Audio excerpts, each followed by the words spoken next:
السلام علیکم ناظرین۔ محترمہ فاطمہ جناح بانی پاکستان محمد علی جناح کی نہ صرف خیال رکھنے والی مشفق بہن بھی تھیں بلکہ وہ جناح صاحب کی سیاسی شریک کار بھی تھیں۔ جناح صاحب کی وفات کے بعد لوگ انہیں اس قدر منزلت سے دیکھتے تھے جس طرح جناح صاحب کو، لیکن یہ ایک تلخ حقیقت ہے کہ جناح صاحب کی وفات کے بعد انہیں سیاست سے دور رکھنے کی ہر ممکن کوشش کی گئی۔ حقائق سے معلوم ہوتا ہے اس وقت کی حکومت اور انتظامیہ کسی صورت بھی نہیں چاہتی تھی کہ فاطمہ جناح آزادی کے ساتھ اپنے خیالات کا اظہار کر سکیں۔ ان کی کوشش میں اس تک آگے بڑھ چکے تھے کہ ریڈیو پاکستان نے ان کی تقریر کے دوران کچھ مواقع پر نشریات روک دی گئی تھی۔ قائد-اعظم کی وفات کے بعد محترمہ مس فاطمہ جناح اور حکومت کے درمیان سرد مہری کا غبار چھایا اور قید کی 2 برسیاں آئیں اور گزر گئیں۔ دونوں بار مس جناح نے برسی کے موقع پر قوم سے خطاب کرنے سے انکار کر دیا۔ ان کی شرط یہ تھی کہ براڈ کاسٹ سے پہلے وہ اپنی تقریر کا متن کسی کو نہیں دکھائیں گی، جبکہ حکومت شرط ماننے پر آمادہ نہیں تھی۔ غالباً اسے خوف تھا کہ نہ جانے مس جناح اپنی تقریر میں حکومت پر کیا کچھ تنقید کر جائیں گی۔ آخرکار خدا کر کے قائد-اعظم کی 30ویں برسی آئی اور یہ طے پایا کہ محترمہ فاطمہ جناح اپنی تقریر پر پہلے سینسر کروائے بغیر ریڈیو پر براہ راست نشر کر سکتی ہیں۔ تقریر نشر ہو رہی تھی اور مقام پر پہنچ کر اچانک ٹرانسمیشن بند ہو گئی۔ کچھ لمحے ٹرانسمیشن بند رہی، اس کے بعد وہ خود جاری ہو گئی۔ بعد میں معلوم ہوا کہ مس جناح کی تقریر میں کچھ فقرے ایسے تھے جن پر حکومت پر کچھ تنقید تھی، تو وہ بدستور اور فقروں کو مائک پر پڑھتی گئیں، لیکن ٹرانسمیشن بند ہو جانے کی وجہ سے وہ فقرے براڈ کاسٹ نہ ہو سکے۔ اس بات پر بڑا شور شرابہ ہوا، اخباروں میں بہت سے احتجاجی بیانات بھی آئے۔ اگرچہ ریڈیو پاکستان کا موقف یہی تھا کہ ٹرانسمیشن میں رکاوٹ کی وجہ سے اچانک بجلی فیل ہونا تھی، لیکن کوئی اس بات پر یقین کرنے کو تیار ہی نہیں تھا۔ سب کا یہی خیال تھا کہ مس جناح کی تقریر میں ضرور کوئی ایسی بات تھی جسے ہدف کرنے کے لیے سارا ڈھونگ رچایا گیا تھا۔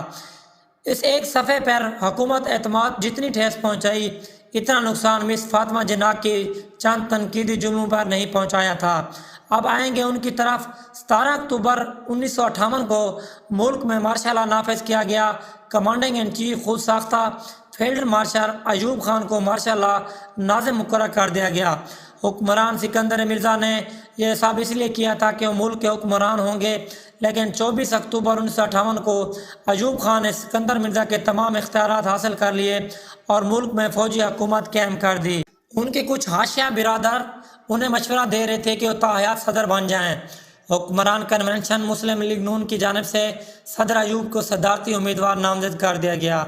محترمہ ابتدائی میں ان کی نامزدگی پر آمادہ نہ تھی، لیکن حزب مخالف کی سیاسی پارٹیوں کے اصرار پر انہیں ایوب خان کے خلاف صدارتی انتخابات لڑنے کی حامی بھر لی۔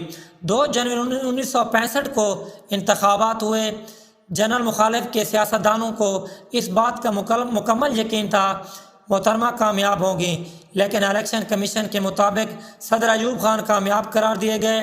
غالباً حکومت اور محترمہ مس فاطمہ جناح کے درمیان انہی کشیدگیوں کی وجہ سے انتقال کے بعد مزار قید کے احاطے میں دفن کیے جانے اور ان کی خواہش کے باوجود کوشش یہ ہوتی رہی انہیں کراچی کے قدیم میوہ شاہ قبرستان میں دفن کیا جائے۔ اس حوالے سے آغا اشرف اپنی کتاب مادر ملت محترمہ فاطمہ جناح مطلوبہ یار اول 2000 کے صفحہ نمبر 184 پر لکھتے ہیں، محترمہ فاطمہ جناح نے اپنی زندگی میں یہ خواہش ظاہر کی تھی کہ مرنے کے بعد انہیں قائد-اعظم کے پاس دفن کیا جائے۔ اب محترمہ فاطمہ جناح کی وفات کے بعد یہ مسئلہ پیش آیا کہ انہیں کسی جگہ دفن کیا جائے۔ بقول مرزا ابو الحسن اصفہانی صاحب، اس وقت کی حکومت محترمہ کو میوہ شاہ قبرستان میں دفنانا چاہتی تھی، لیکن انٹرویو 14 جنوری 1976 کراچی جس کی مخالفت کی گئی تھی، کمشنر کراچی کو منتبہ کیا گیا۔ اگر محترمہ فاطمہ جناح کو قائد-اعظم کے مزار کے قریب دفن نہ کیا گیا تو یہ بلوا ہو جائے۔ یہ فیصلہ تو ہو گیا کہ محترمہ قائد فاطمہ جناح کو بلوا کے خدشے کے پیش نظر مزار قید کے احاطے میں دفن کیا جائے، لیکن اس کے باوجود ان کی تدفین کے موقع پر بلوے میں کیا ہوا اس کا ذکر آگے کریں گے۔ آغا اشرف اپنی کتاب میں لکھتے ہیں کہ اس طرح انہیں قائد-اعظم کے مقبرے کے قریب دفن کرنے کے لیے کمشنر کراچی اور ان کے خاندان کے افراد اور بانی پاکستان کے پرانے ساتھیوں سے مشورہ کیا اور پھر حکومت سے رابطہ قائم کیا۔ حکومت نے رات دیر گئے مادر ملت کو قائد اعظم کے پاس دفن کرنے کا فیصلہ کیا۔